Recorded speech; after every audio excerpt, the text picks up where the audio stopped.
নমস্কার, আমি ঝুমা শাস্ত্রী চলে এসেছি আরেকটি নতুন ভিডিও নিয়ে।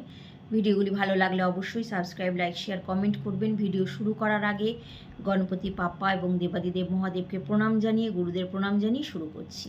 আজকে বলবো কন্যা রাশির কথা। 1 মে 2024 গুরুর রাশি পরিবর্তন হচ্ছে, অর্থাৎ এই যে মঙ্গলের মূল ত্রিকোণ রাশি মেষ রাশি থেকে বৃষ রাশিতে গুরুর প্রবেশ, এবং কন্যা রাশির জাতক বলুন, জাতিকা বলুন, কীরকম যাবে এই সময়টা, একটা বছরের জন্য তো কীরকম সময় যাবে। এই সময়টা কিন্তু এদের জন্য ভীষণ ভালো সময়। কারণ কন্যা রাশির চতুর্থেশ এবং সপ্তমেশ হয়ে নবমে গোচর, অর্থাৎ নবমে প্রবেশ করে সে লগ্নে দৃষ্টি দিচ্ছে, তৃতীয় দিচ্ছে, পঞ্চমে দিচ্ছে। লগ্নে দেওয়াতে জীবনে সমস্ত কাজে সফলতা পাবে। যে সমস্ত কাজ হয়নি বা হওয়ার চেষ্টা ছিল সেগুলি কিন্তু সফলতা পাবে এবং সেগুলি সব হবে, সব কমপ্লিট হবে।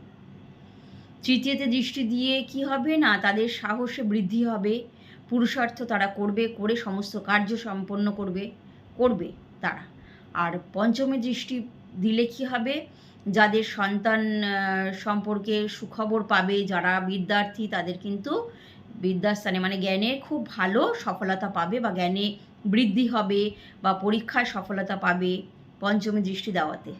ঠিক আছে, এদের জন্য ভীষণ ভালো একটা সময় যাচ্ছে বা যাবে। এই যে আসছে 2024 যে 1 মে থেকে কিন্তু এদের সময় খুব ভালো যাবে। তো আপনাদের যেটা করবেন সেটা হচ্ছে, যারা বিদ্যার্থী তারা পড়াশোনা যেরকম করছো পুরুষার্থ তাদের করতেই হবে, যেহেতু পুরুষার্থের দিকে দৃষ্টি দিচ্ছে।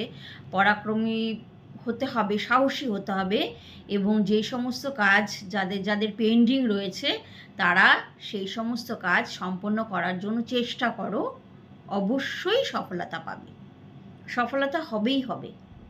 গুরুর এই দৃষ্টিতে খুব ভালো সময় কিন্তু কন্যার যে রাশি জাতক বলুন, জাতিকা বলুন, প্রত্যেকে এর দ্বারা উপকৃত হবে, যদি না জন্মছকে কোনো খারাপভাবে জুপিটারের প্লেসমেন্ট খারাপভাবে থাকে, না হলে খুব ভালো ফল পাবে।